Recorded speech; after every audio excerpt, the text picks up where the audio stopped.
출애굽기 25장 17절에서 22절 같이 읽습니다. 정금으로 속죄소를 만들되 장이 2규빗 반, 광이 1규빗 반이 되게 하고 금으로 그룹 둘을 속죄소 두 끝에 쳐서 만들되 한 그룹은 이 끝에 한 그룹은 저 끝에 곧 속죄소 두 끝에 속죄소와 한 덩이로 연하게 할지며 그룹들은 그 날개를 높이 펴서 그 날개로 속죄소를 덮으며 그 얼굴을 서로 대하여 속죄소를 향하게 하고 속죄소를 궤 위에 얹고 내가 네게 줄 증거판을 궤 속에 넣으라.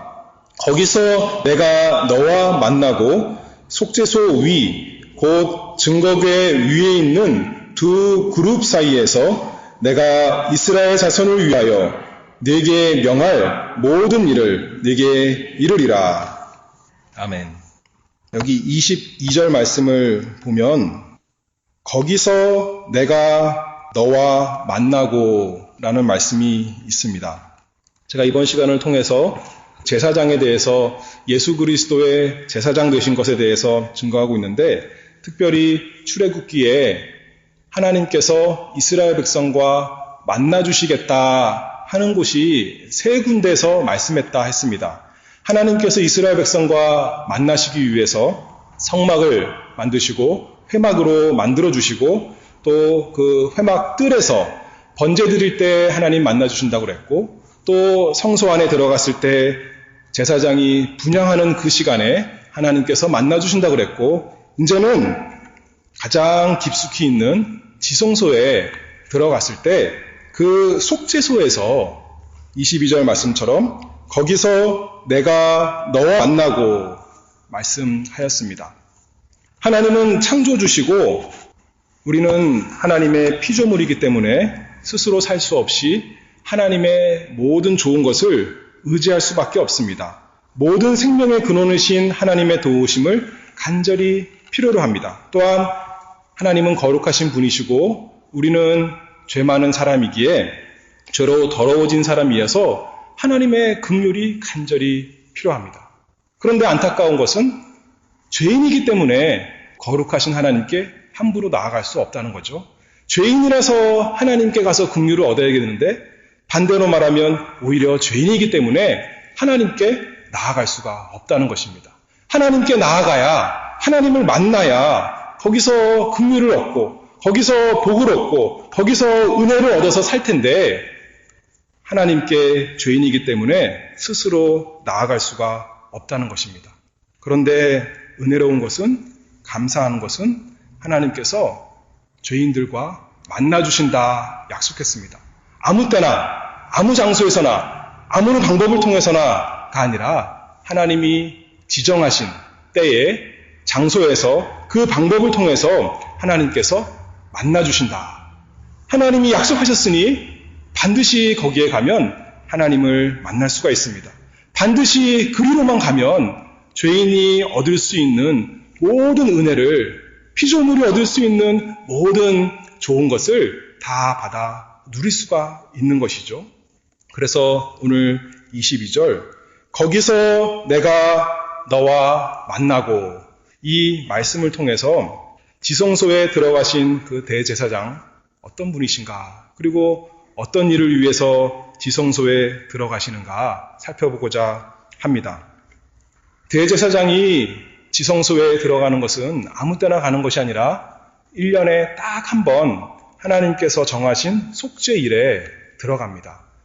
날마다는 성소에까지는 들어갑니다. 성소에 들어가서 분향하고 등불을 관리하는 일을 제사장이 아침 저녁으로 하는데 지성소에는 하나님이 계시는 곳을 가리키는 상징하는 하나님의 임재를 상징하는 그 지성소에 하나님의 보좌가 있는 그곳에 하나님의 하늘 보좌를 상징하는 언약궤와 속죄소 그 곳이 있는 곳에는 오직 1년에 한 번 유대인의 달력으로는 7월이고 오늘날 우리 달력으로는 10월 정도에 딱 한 번 하루에 들어갑니다. 그때 하나님께서 또 이스라엘 백성을 만나주시겠다 약속했습니다. 어떻게 들어가는가 그 내용이 레위기 16장에 자세히 나옵니다. 레위기 16장, 그래서 오늘은 실제적인 본문은 레위기 16장입니다. 16장으로 다 같이 한번 가보겠습니다. 구약 성경에 모세가 쓴 책이 5권이죠. 하나님께서 모세를 통해서 창세기, 출애굽기, 레위기, 민수기, 신명기 이렇게 5권을 썼습니다. 그런데 5권 중에 제일 가운데 있는 책이 무엇인가요? 레위기죠. 레위기예요. 그 말은 다시 말해서 레위기가 너무너무 중요하다는 뜻일 수 있겠죠. 가장 가운데 있으니까요. 그런데 레위기가 총 몇 장까지 있냐면 27장까지 있는데 장수로는 좀 아니지만 가장 중심되는 장은 레위기 바로 16장입니다. 다시 말해서 모세가 쓴, 하나님께서 모세를 통해서 주신 모세 오경 중에서 가장 핵심이 뭐라고요? 이 레위기 16장이라는 거예요. 왜냐하면 하나님이 계신 곳, 그곳에 나아가는 이스라엘 백성이 1년에 한 번 하나님이 계신 그 거룩한 곳에 감히 나아갈 수 있는 그것을 레위기 16장에서 설명하고 있거든요. 이것이야말로 가장 우리에게 필요한 것이고 가장 귀한 것 아니겠습니까? 죄인이 하나님께 나아가서 은혜를 받는다. 하나님을 만난다. 그것이 레위기 16장입니다. 그래서 이 속죄일의 모습은 상징으로 가득합니다. 이 특이한 의식에 구원에 대한 진리가 잘 담겨져 있습니다. 레위기 16장 1절 말씀 보겠습니다. 아론의 2 아들이 여호와 앞에 나아가다가 죽은 후에 여호와께서 모세에게 말씀하시니라. 여호와께서 모세에게 이르시되 내 형 아론에게 이르라. 성소의 장 안 법궤 위 속죄소 앞에 무시로 들어오지 말아서 사망을 면하라. 내가 구름 가운데서 속죄소 위에 나타남이니라. 이 지성소에는 하나님이 나타나시는 곳이다. 그래서 아무 때나 아무렇게나 들어오지 말아라 했습니다. 1절 보면, 다시 보면 아론의 2 아들, 레위기 10장에 보면 나답과 아비후가 나오는데 하나님께서 정하신 방법이 아니라 아마도 자신들이 생각한 방법으로 하나님께 나아가서 다른 불을 들였다가 그만 하나님의 진노하시는 불에 다 소멸되어 죽고 말았습니다. 레위기 16장이 무슨 장이라고 제가 아까 말씀드렸나요? 죄인이, 이스라엘 백성이 하나님께 나아가는 그 복된 장. 그런데 맨 처음에 어떻게 시작해요? 아론의 2 아들이 여호와 앞에 나아가다가 죽은 후에, 참 비참한 것부터 시작하는 거예요. 사람이 감히 하나님께 아무렇게나 아무 때나 아무 방법으로나 나아갈 수 없다. 하나님은 거룩하신 분이고 우리는 그 거룩에 너무나 이를 수 없는, 오히려 하나님 앞에 나아가면 죽을 수밖에 없는 큰 죄인이다 하는 것을 여기서 1절부터 말씀해주고 있습니다. 그런데 감사한 것은 하나님께서 길을 내주셨다는 거죠. 아무 때나 갈 수 없지만 길이 있다는 거예요. 길이 넓어서 다 아무렇게나 갈 수 있는 것은 아니지만 좁은 길이지만 분명히 그 길이 있다는 것이죠. 그 길로 우리가 하나님께 나아간다. 이것이 복음 아니겠습니까? 자, 대제사장이 1년에 한 번 지성소 안에 들어가는데 어떤 옷을 입고 어떻게 제물을 드리며 가는가에 대해서 레위기 16장의 첫 번째로는 그 윤곽에 대해서 전체적인 그림을 먼저 설명하고 그다음에 또 자세하게 설명을 합니다. 우리에게는 이것이 생생하게 그림으로 보여지는 하나님의 구원 이야기, 우리에게 참으로 기쁘고 즐거운 복음의 소식입니다. 오늘은 2가지만 할 터인데요. 이 16장에서 첫 번째로는 중보자의 필요성에 대해서, 중보자야 우리에게 필요하다. 죄인은 죄 없는 중보자를 통해서 하나님께 나아갈 수 있다에 대해서 말씀을 하고자 합니다. 하나님께 나아가려면 깨끗한 손과 순결한 마음으로 깨끗한 사람만 나아갈 수가 있는데 지극히 작은 죄라도 그것이 우리 양심을 누르고 거룩하신 하나님께 나아갈 수 없도록 억누릅니다. 죄를 알면 알수록 하나님의 거룩하심을 알면 알수록 거기에 하나님의 거룩하심과 우리의 더러운 것의 그 차이, 거기에 압도되어서 하나님께 감히 나아갈 수가 없습니다. 그래서 시내산에 올라갔던 모세 백성들은 우리에게는 말씀하지 마소서, 우리는 저 멀리 있겠습니다 했던 것처럼 감히 나아갈 수가 없는 것입니다. 죄인이 하나님의 긍휼이 절대적으로 필요해서 나아가야 되는데 나아갈 수 없을 때 하나님께서 대제사장을 주셨습니다. 3절 말씀을 보면 아론이 성소에 들어오려면 아무나 들어가는 것이 아니라 아론 대제사장이 하나님께서 택하신 대제사장을 통해서 이스라엘이 다 함께 대표되어서 하나님께 나아가야 됩니다. 그런데 우리가 잘 알듯이 이 대제사장도 죄가 있기 때문에 11절 말씀, 레위기 16장 11절 말씀을 보면 아론은 자기를 위한 속죄제의 수송아지를 드리되 자기와 권속을 위하여 속죄하고 자기를 위한 그 속죄제 수송아지를 잡고 이렇게 말씀하죠. 대제사장이 죄가 없어야 하나님 앞에 나아가는데 대제사장도 사람이고 그도 또한 죄인이기 때문에 먼저 하나님께 나아가기 전에 자기를 위해서, 자기와 자기 가족들을 위해서 먼저 하나님께 죄를 속하는 제사를 드립니다. 그런데 우리에게는 누가 대제사장이십니까? 예수 그리스도, 예수님께서 우리의 대제사장이십니다.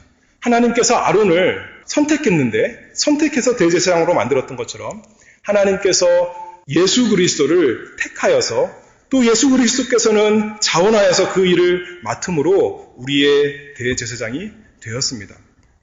아론은 스스로 영광스러운 자가 아니었기 때문에 저번에 출애굽기 28장 제가 설명드릴 때 아론의 그 대제사장의 옷 얼마나 거룩하고 얼마나 영광스럽고 얼마나 아름다운지 그 옷을 입어서 대제사장이 이렇게 영광스럽다 보여줬지만 예수님께서는 자신이 그 신성으로도 영광스러우시고 그 인성으로도 죄 없으신 아름다우신 우리 대제사장, 이분이 우리의 대제사장으로서 우리 대신 우리를 위하여 하나님 앞에 나아갑니다. 대제사장의 옷이 어떻다고 했습니까? 에봇에는 어깨에는 이스라엘의 이름이 있어서 그 보석에 새겨져 있어서 대제사장 혼자 가는 것이 아니라 이스라엘을 그 능력의 어깨에 짊어지고 나간다 했고 또 가슴에도 12보석이 있어서 각 이스라엘의 지파에 이름이 써 있어서 대제사장이 하나님께 나아갈 때 이스라엘을 그 긍휼의 가슴에 품고 하나님 앞에 나아간다 했습니다. 그런데 속죄일에는 4절 말씀을 보면 16장 4절에 거룩한 세마포 속옷을 입으며 세마포 고위를 살에 입고 세마포 띠를 띠며 세마포 관을 쓸지니 이것들은 거룩한 옷이라 물로 몸을 씻고 입을 것이며 대제사장이 옷이 있는데 영광스럽고 거룩하고 아름다운 옷이 있는데 1년에 하루 이 속죄일에는 그 옷을 벗어두는 것입니다. 그리고 무슨 옷을 입냐면 세마포로 된 여기 우리 성경에는 속옷이라 그랬고 고위 또 띠, 관 이렇게 하는 것입니다. 세마포는 고운 마로 된 그런 흰 옷을 가리킵니다. 원래는 영광스러운 옷인데 왕과 같이 영광스러운 화려한 옷을 입은 대제사장이었는데 이날에는 흰 옷을 입는다는 거예요. 흰 옷은 무엇을 가리키냐면 종의 모습을 가르칩니다. 왕은 영광스럽게 빛나는 옷을 입는다면 종은 흰 옷을 입는 것입니다.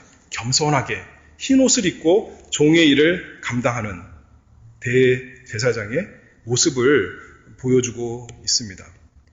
그리고 겸손하게 하나님이 계시는 가장 거룩한 곳으로 휘장 안으로 들어갑니다.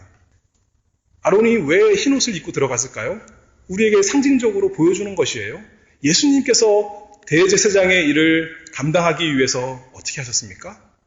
원래는 하늘에서 영광스러운 분이셨는데 누구보다도 찬란한 분이셨는데 대제사장의 일을 감당하기 위해서 그 영광을 다 비우시고 내려놓으시고 육신으로 보이지 않게 가리시고 우리와 똑같이 사람이 되어서 이 세상에 오신 것, 이 대제사장의 세마포 옷을 통해서 우리에게 알려줍니다.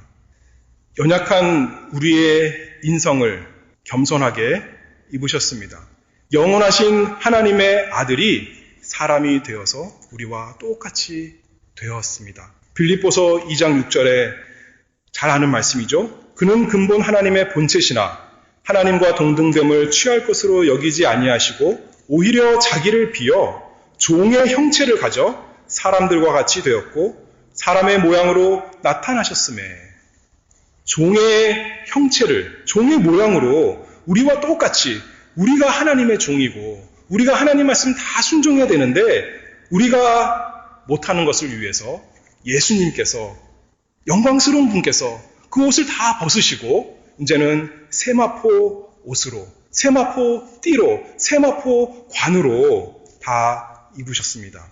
그리고 대제사장의 속죄의 사역을 위해서 이제 나아가시는 것입니다.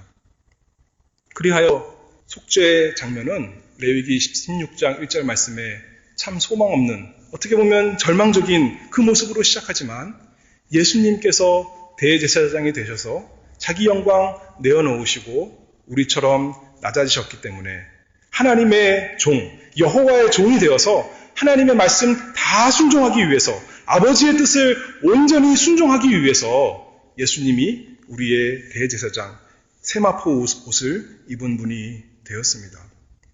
그래서 소망이 생겼습니다. 그래서 길이 열렸습니다. 하나님께 죄인이 나아갈 길이 열렸습니다. 구약시대에 이 속죄일 1년이 지나고 2년이 지나고 대제사장이 올해도 들어갔다 나오고 또 내년에도 들어갔다 나오고 그 이후에도 또 들어갔다 나오고 계속 들어갔다가 나올 텐데 그때 이스라엘 백성이 그 모습을 보면서 우리의 참 대제사장 그분은 언제 오시려나? 언제 우리의 메시아가 오셔서 이 반복되는, 매년 반복되는 상징적으로 보여지는, 진짜가 아니라 그림자로서 보여지는 이것이 끝날 것인가 간절히 고대했을 것입니다. 히브리서 7장 26절에 거룩하고 악이 없고 더러움이 없고 죄인에게서 떠나 계시고 하늘보다 높이 되신 자라 저가 저 대제사장들이 먼저 자기 죄를 위하고 다음에 백성의 죄를 위하여 날마다 제사 드리는 것 같이 할 필요가 없으니 이는 저가 단번에 자기를 들여 이루셨음이니라. 우리에게 이 대제사장 예수 그리스도께서 오셨습니다. 하나님과 사람 사이의 유일한 중보자로서 자신이 대표하는 자들을 위해서 반드시 해야 되는 그 속죄일을 위해서 예수님께서 우리의 그리스도, 대제사장이 되신 것.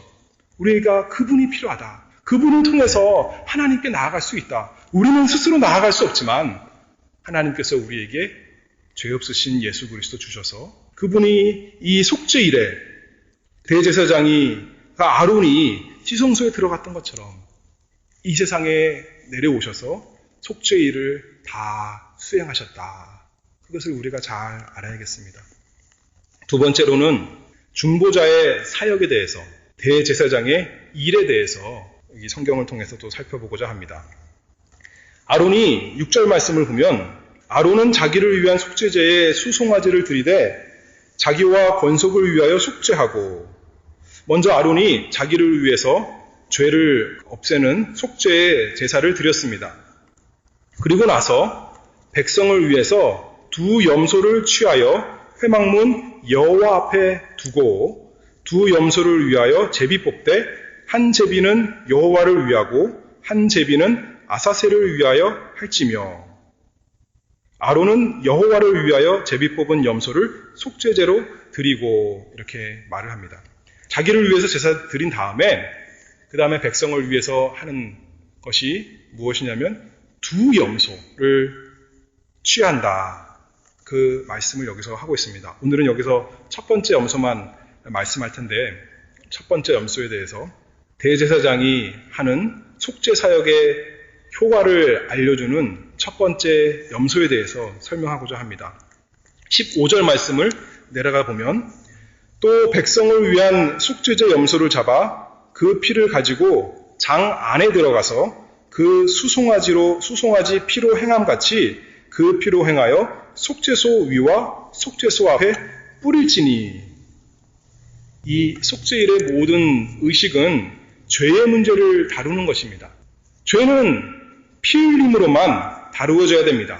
왜냐하면 우리가 잘 알듯이 죄의 삭은 사망이고 피 흘림이 없은즉 죄 사함이 없느니라 말씀한 거 잘 알듯이, 여기 보면 두 염소가 있는데 첫 번째 염소는 무엇을 위한다고 했습니까? 8절과 9절에 여호와를 위하여. 우리가 죄를 생각하면 뭐부터 생각하냐면 나 자신부터 우리가 주로 생각을 합니다. 내 죄 문제, 그렇죠, 내가 지은 죄죠. 내가 하나님께 벌을 받을 것, 그것을 생각하는데 여기서 보니까 첫 번째 염소는 여호와를 위하여 이렇게 말합니다. 죄는 하나님께 대한 것이다 라는 거죠. 하나님의 그 의로우심을 침해하는 것입니다. 하나님의 공의로운 성품, 하나님의 거룩하신 성품을 대적하는 것입니다. 하나님께 대해서 먼저 해결해야 될 것이 있다 하는 것을 여기서 보여주고 있습니다. 첫 번째 염소는 이스라엘의 백성의 죄값을 치르기 위한 제물입니다. 죄에 대해서 하나님의 공의를 만족시키기 위해서 염소가 취해졌습니다. 염소가 죽임을 당했습니다. 염소가 피를 흘렸습니다. 그리고 제사장이 그 피를 가지고 15절 보면 또 백성을 위한 속죄제 염소를 잡아 그 피를 가지고 장 안에 들어가서 그 수송아지 피로 행함같이 그 피로 행하여 속죄소 위와 속죄소 앞에 뿌릴지니 곧 이스라엘 자손의 부정과 그 범한 그 모든 죄를 인하여 지성소를 위하여 속죄하고, 이렇게 말을 했습니다. 백성이 죄를 졌는데 그것 때문에 하나님께서 진노하신다는 것이죠. 하나님께서 죄를 그냥 지나칠 수 없는 것입니다. 우리 하나님은 거룩하신 분이시기에, 우리 하나님은 공의로우신 분이시기에 죄를 그냥 없는 것으로 다 덮어버릴 수가 없는 것이죠. 미룰 수가 없는 것이죠. 반드시 죄에 대해서 형벌을 해야, 죄의 값을 치러야 하나님의 의가 손상이 되지 않고 하나님의 거룩함이 침해를 받지 않고 온전히 유지가 될 수 있는 것입니다. 그래서 먼저 대제사장이 여호와를 위하여 염소를 죽여서 그 피를 가지고 지성소 안에 들어가서 속죄소 위와 속죄소 앞에 뿌립니다. 속죄소 안에는 뭐가 있습니까? 그 아래는 뭐가 있습니까? 속죄소는 언약궤의 뚜껑인데 언약궤 안에는 무엇이 있다고 했어요? 하나님의 율법의 돌판이 있습니다. 하나님의 성품, 우리가 십계명 잘 배우고 있는데 하나님의 그 도덕적인 성품, 하나님의 온전하신, 의로우신, 거룩하신 성품을 잘 요약해서 기록한 십계명의 돌판이 거기 기록이 되어 있는데 그 앞에 죄인이 나아갈 수 없을 때 그 죄값으로 염소의 피가 대신 뿌려지는 것입니다. 속죄소 위에 뿌려주고 그 앞에 뿌려져서 하나님의 죄에 대한 진노를 누그러뜨리는 것입니다. 하나님의 진노를 달래는 것입니다. 하나님의 죄인에 대한 그 죄에 대한 진노를, 두려운 진노를 없애는 역할을 먼저 하는 것입니다. 이것이 첫 번째 염소의 피 흘림의 역할입니다. 하나님의 공의가 만족이 되는 것을 상징적으로 보여줍니다. 왜 염소의 피가, 그런데 염소가 죽고 염소가 피를 흘리고 피를 흘려서 그 피가 뿌려졌는데 이스라엘의 죄값이 해결됩니까? 염소가 대단한 건가요? 염소가 특별한 염소인가요? 아무리 특별해도 이스라엘의 모든 죄보다 더 특별할 수 없는데 상징적으로 보여주는 거죠. 자기의 죄가 다른 어떤 것에 이동이 될 수 있다는 거예요. 죄가, 이스라엘의 모든 죄가 21절에 보면 모든 불의와 그 범한 모든 죄, 모든 불의와 범한 죄와 그 패역한 모든 이스라엘의 죄가 대제사장이 염소에게 이마에 손을 얹고 그 죄를 고할 때 마치 염소의 죄인 것처럼 다 옮겨진다. 그런 원리가 있다는 것을 보여주는 것입니다. 만약에 그런 것이 없다면 내가 죄를 졌는데, 내가 빚을 많이 졌는데 나만 빚을 갚을 수 있다면 내가 그 빚을 갚을 길이 없어서 영원히 감옥에 갈 수밖에 없는데, 돈 많은 아버지께서, 돈 많은 나의 형님께서 대신 물어준다면 되는 거 아니겠습니까? 그 원리를 보여주는 것이죠. 내 죄가 많이 있지만 꼭 내가 갚아야 되는 것이 아니라 누군가가 나 대신 그 죄를 다 뒤집어 쓴다면, 그리고 형벌을 받는다면 내 죄가 값이 치러진다 하는 것을 이것을 통해서 보여주는 것입니다. 히브리서 10장 4절 말씀. 이는 황소와 염소의 피가 능히 죄를 없이 하지 못함이라. 염소의 피가 죄를 없이 하는 것이 아니라 상징적으로 보여주는 것이죠. 하나님께서 우리에게 어떻게 사람이 죄를 값을 갚을 수 있을까? 어떻게 우리 죄에 대해서 하나님의 진노가 누그러질 수 있을까? 우리 대신 우리 죄값을 다 뒤집어 쓰신, 우리 죄값을 전가받으신 그리스도가 계시기 때문에 하나님께서 그의 제사를 받으시고 우리를 벌하지 아니하신다. 히브리서 9장 11절 말씀에 염소와 송아지의 피로 하지 아니하고 오직 자기 피로 영원한 속죄를 이루사 단번에 성소에 들어가셨느니라.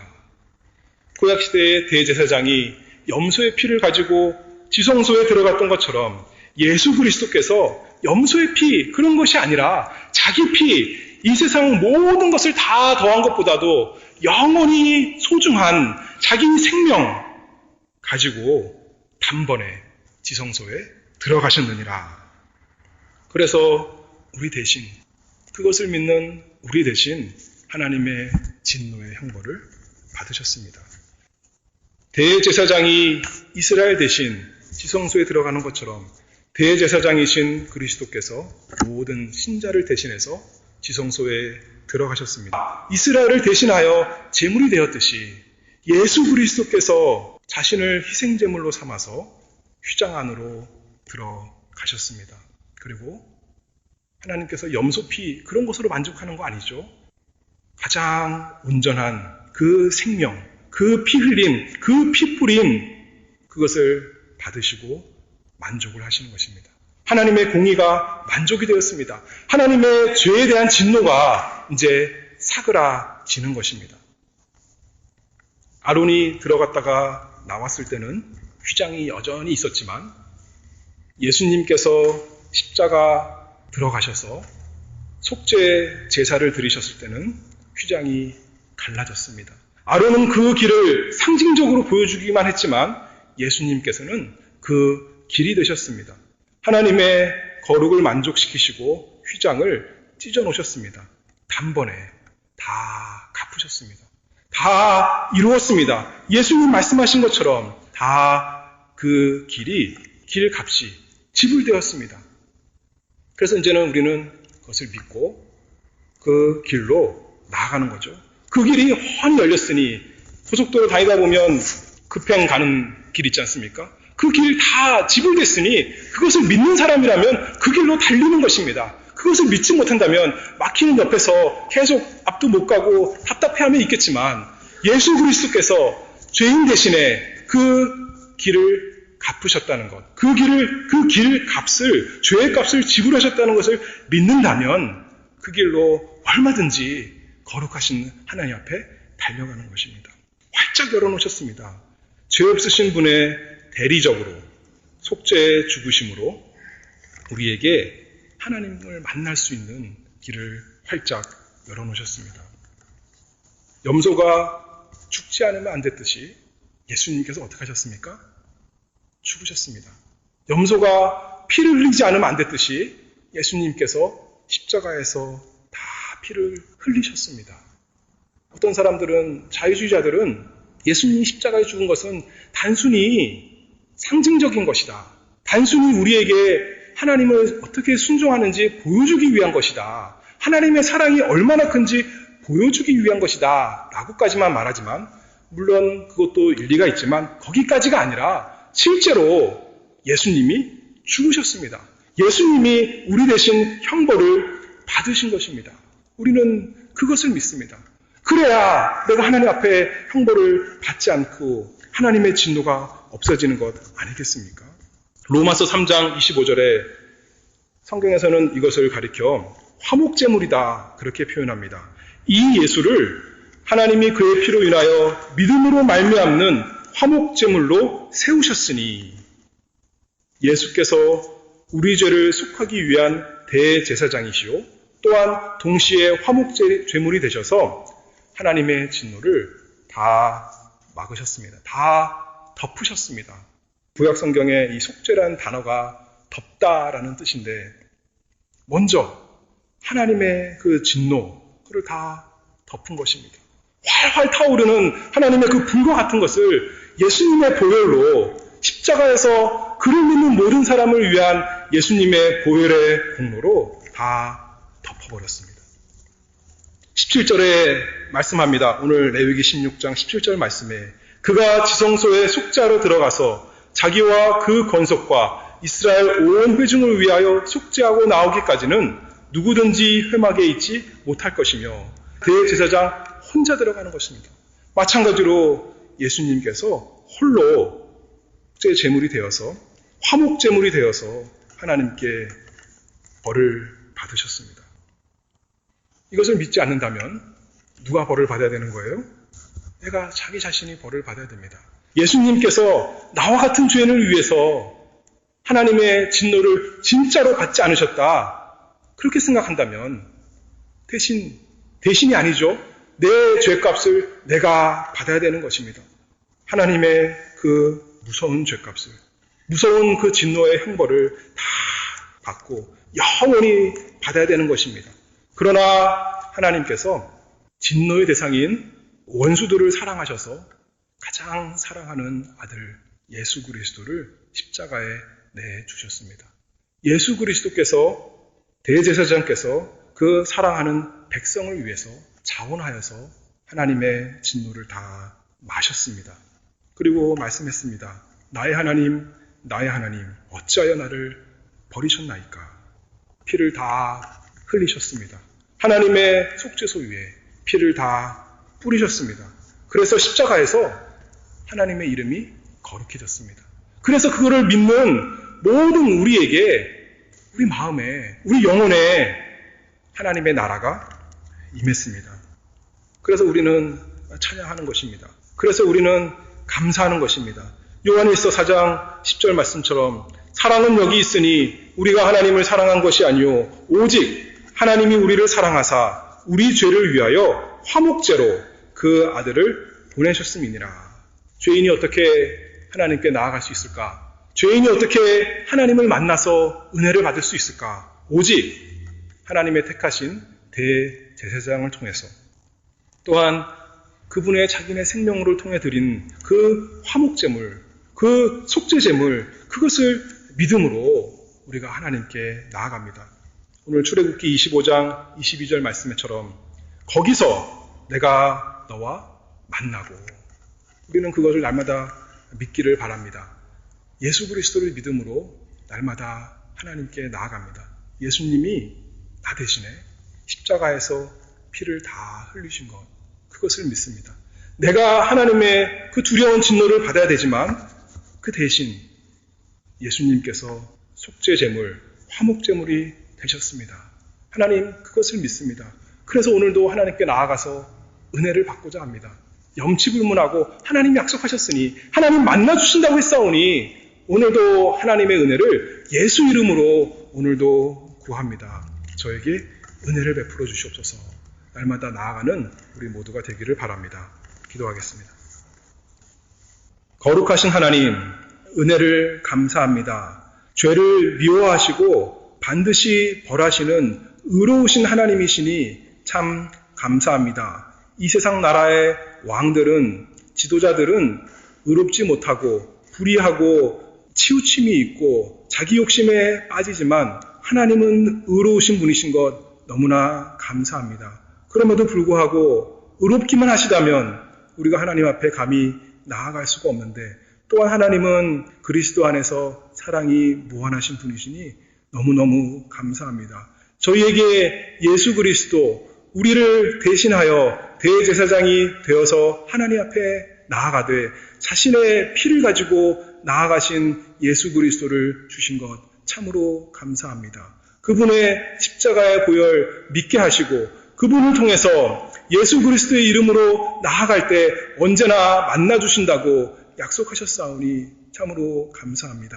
하나님 아버지, 저희가 이 세상에 살아가는데 필요한 것이 너무나 많습니다. 저희 힘으로는 하나님 나라의 백성으로 살아갈 수가 없습니다. 하나님 말씀 순종할 수가 없고 하나님을 사랑할 수가 없고 하나님이 주신 모든 것을 가지고 우리 마음대로 사용할 수밖에 없습니다. 그러니 하나님, 예수 그리스도의 이름으로 구하오니 저희에게 은혜를 주시옵소서. 그래서 하나님 말씀 사랑하고 하나님 말씀 다 순종할 수 있는 능력을 허락해 주시기를 간절히 바라옵나이다. 그리하여서 저희가 하나님의 나라가 되고 저희의 가족이 하나님의 나라가 되고 저희 교회와 또 이 사회가, 저희가 있는 이곳이 하나님의 나라, 하나님의 다스림이 있는 곳이 될 수 있도록 은혜 베풀어 주시옵소서. 예수 그리스도 이름으로 기도하옵나이다. 아멘.